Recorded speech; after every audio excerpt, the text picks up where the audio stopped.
A gente está vendo aqui uma inflação de alimentos começando a subir no Brasil, mas mesmo assim a inflação controlada. E nos Estados Unidos a gente tem sinais de inflação que estão decepcionando o mercado e mesmo assim você tem a política monetária sendo bem rigorosa, né, mantendo a taxa de juros muito elevadas, né, e tudo isso assim leva a uma questão, né, porque a política monetária parece que cada vez menos, né, se um dia fez, né, parece que cada vez menos tem efeito no controle inflacionário, né, e até vozes como Olivier Blanchard e outros grandes ortodoxos liberais, assim, famosos, estão começando a questionar esse ponto aí de você fazer um controle inflacionário via taxa de juros, né? Então, vamos tratar um pouco desse assunto, então, professora?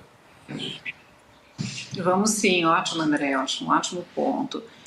De fato, essa questão aí que foi um consenso, né, na economia, no mainstream, nas últimas décadas, para dizer o mínimo, né, de que essa política monetária nos moldes que ela é feita, que é com a sintonia fina da taxa de juros, ela tem eficácia na inflação, esse ponto vem sendo crescentemente questionado, né? Você mencionou Olivier Blanchard, que é um economista internacionalmente renovado, já foi economista-chefe do FMI, que vem produzindo coisas questionando a eficácia desse modelo, né, de gestão de política monetária.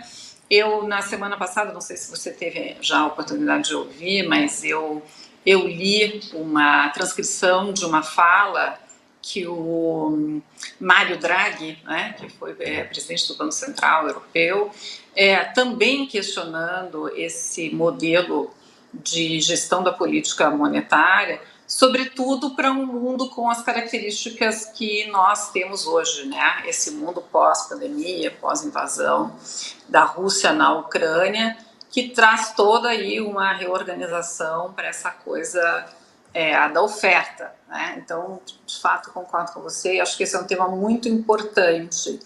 E se você me permite mais um detalhe agora, eu acho que é uma coisa que não vem tanto à baila, mas que eu considero importantíssima, é que essa gestão de política monetária via alteração da taxa de juros, né? E nesses momentos aí em que a inflação, digamos, reacendeu, a gente viu isso no mundo inteiro e ainda estamos vendo taxas de juros apertadas, ela tem vários efeitos colaterais, né?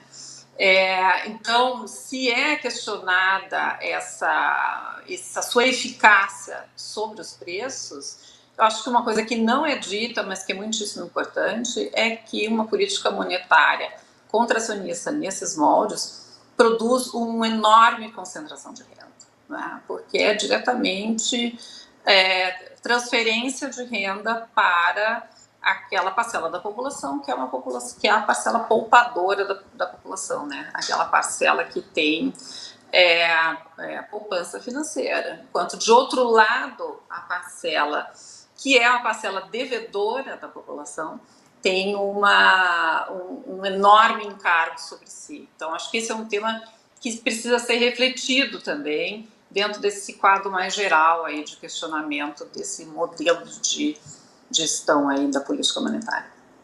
E, professora, diante de tudo isso, a gente pode entender que a política monetária, né, adotada aqui no Brasil, as mudanças da taxa de juros, teve pouca influência aí no controle inflacionário? Essa é uma questão super interessante, né, de debate atual. Qual foi, de fato, a eficácia dessa política monetária super apertada sobre esse movimento aí de inflação cadente, controlada, etc. Um ponto que no Brasil é muito importante historicamente é o fato de que as taxas de juros mais elevadas, e aí o aumento do diferencial da taxa de juros brasileira relativamente aos Estados Unidos é uma coisa importante. O que ela faz de fato e aí entendo que sim, com efeitos sobre a inflação é a questão do câmbio, né? Um câmbio mais valorizado, como que a gente tem agora, e esse câmbio valorizado tem vários elementos por trás que ajudam a explicar, mas certamente uma taxa de juros alta, um diferencial de juros alto, ele tem sim um impacto, digamos, positivo sobre a inflação. Tá? Agora, a questão da demanda agregada, né, realmente qual é o impacto da taxa de juros sobre a demanda agregada, eu acho que esse é um tema que merece um aprofundamento. Porque a gente teve, a despeito da política monetária super apertada no Brasil, a gente teve um crescimento do PIB, que eu não considero espetacular, né? Mas que ainda foi muito superior àquilo que se estava esperando inicialmente, né? Então fica esse ponto de interrogação, mas enfim, né? Por quais mecanismos, né? Mesmo que a gente controlou essa inflação e como é que se explica um crescimento da economia brasileira acima do que era consensualmente esperado, né, no mercado, estou dizendo, com uma taxa de juros dessa. Então, de repente, não é a política monetária, né, que teve um grande impacto sobre a demanda agregada. Talvez tenha sido a própria política fiscal mais expansionista, né, em função da chamada PEC da transição, etc., que de fato tenha contribuído para elevar o crescimento a despeito da política monetária, né? E de outro lado, uma é a questão do câmbio, que eu já falei que eu acho que tem sim um impacto positivo sobre a inflação, mas toda a acomodação dos choques de oferta, né? Que é um fenômeno que a gente vem observando no mundo inteiro. Então, aqueles fenômenos, né, do lado dos custos que pressionaram inicialmente a inflação foram fenômenos que foram se dissipando, foram sendo absorvidos de alguma forma aí, pela economia e acabaram então produzindo os resultados que a gente está vendo hoje. E só para a gente finalizar então, agora, professora, eu acho que mais do que nunca a gente, além de mudar a percepção sobre o efeito da política monetária, é mudar a percepção do que a gente entende sobre inflação também, né? Acabar com aquela historinha lá de ato de produto e começar a pensar um pouco em conflito distributivo, né? Exatamente. Começar a pensar em conflito distributivo, né? Enfim, né, nesse mecanismo aí de digamos, retroalimentação da inflação, porque salários e preços, né, vão sendo remarcados ao longo do tempo.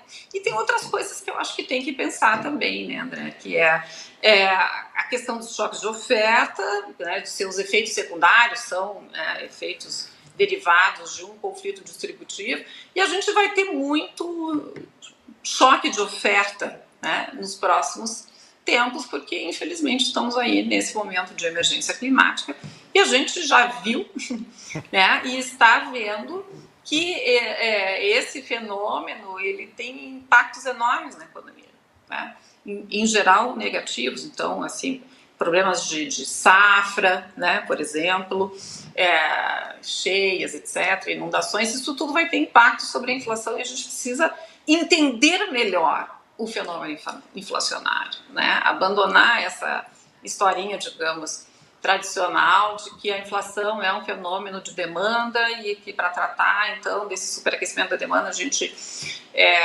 faz isso com taxa de juros. A inflação é um fenômeno muito complexo, as inflações não são sempre as mesmas e é preciso um olhar mais sofisticado sobre esse fenômeno. Concordo com você.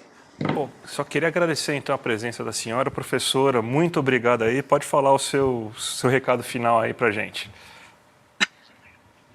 Não, eu que agradeço, foi um prazer aqui conversar com vocês, estou sempre à disposição e acho que esse tema que a gente discutiu um pouquinho mais hoje é um tema de enorme interesse para a sociedade, né? Isso não se fala no Brasil. Fala-se em geral dos problemas de distribuição de renda, mas não se fala dos efeitos extremamente negativos que uma política monetária nesses moldes geram sobre essa distribuição de renda tão desigual.